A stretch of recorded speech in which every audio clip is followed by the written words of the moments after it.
And now, an accurate retelling of this movie so you don't have to watch it. Roar, I love this island. You explosion. Oh no.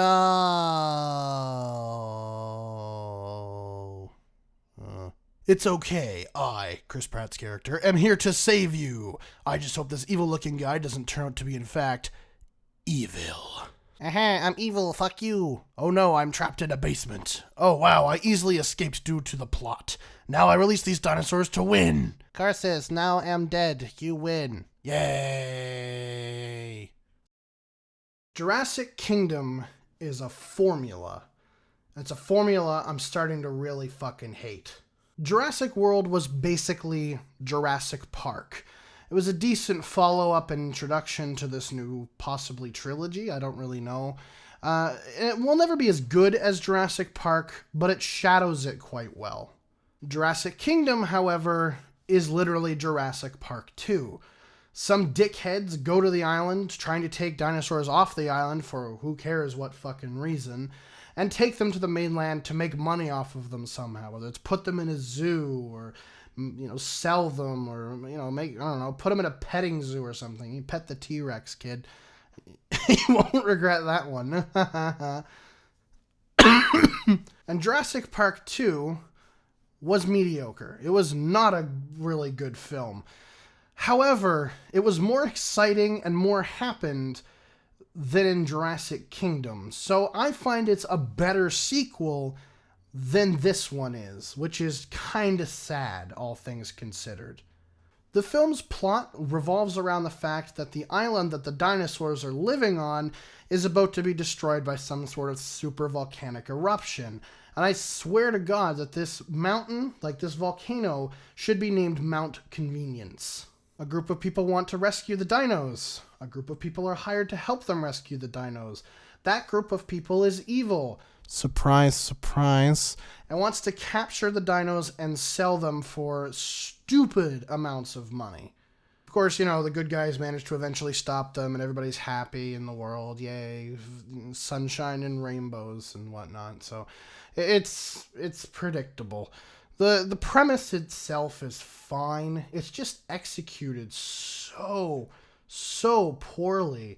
Like, it's just so boring. There's little dino action besides the last about 20 minutes of the film, and it's like a 2-hour plus film. So you're sitting there a long time waiting for this dinosaur action to really ramp itself up.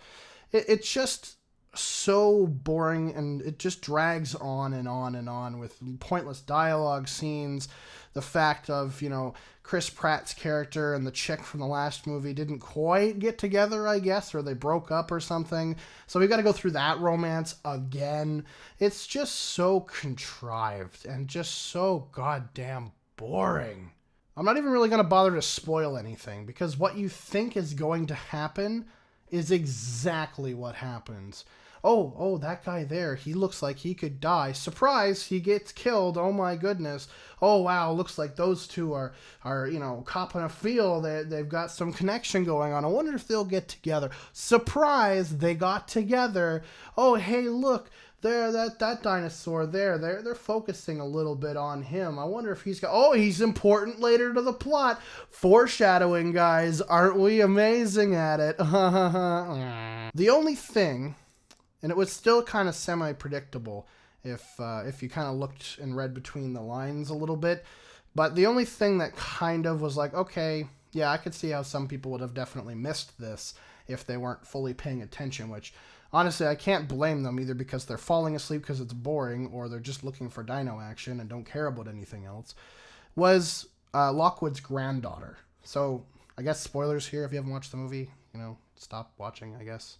So Lockwood's daughter died in some sort of accident. I think it was a car accident, but I wasn't fully paying attention because I had also checked out at that point. But anyway, she's dead. So apparently, like, the film tries to make you believe that this daughter survived this crash, and she doesn't talk very much because she's, like, traumatized or whatever.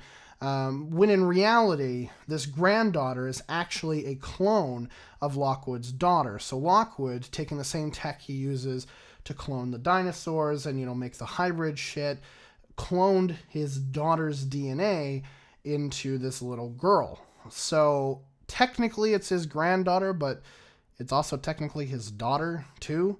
So it's kind of confusing. Anyway, it really only comes into fruition for the very final scene. The dinosaurs are all trapped and dying from some poisonous gas. And they're like, oh no, we can't let them go. They're fucking dinosaurs. We can't let them just roam around in like northern Vermont or wherever the fuck they happen to be. And the granddaughter, daughter, lady, chick thing is like, lets them go. And it's like, they're like me. If they die, then I should die too, or whatever. Like, some, they tried to be deep with it, but it really just didn't click very well. That was the only scene where it really, like, came into fruition that it mattered that she was this DNA thing. Because otherwise, honestly, it could have been the granddaughter. They could have gone with the car crash. It would have changed nothing. Absolutely nothing in the plot. So that was the only scene where it actually mattered, was her letting them go and saying some heartfelt thing like, if they die, I should die, because I'm them and they're me, and whatever, even though dinosaurs and human cloning are two very different things. One of them has a definite emotional feel going on. The other one is just dead things that were dead and should probably still be dead, because they're dinosaurs. You shouldn't let them out into an unsuspecting small town, Like, the herbivores are fine, sure, I guess, but, like, there were raptors and an Allosaurus and, like, a T-Rex and shit in that group. There's a Velociraptor. Like, you probably shouldn't be letting those out, but anyway, whatever. That's another point. There's so much wrong with this movie. Like, all in all, not good. Not a great movie at all. Terrible follow-up to the original, which was actually fairly entertaining. And a terrible, terrible follow-up to the original Jurassic Park and its trilogy of movies.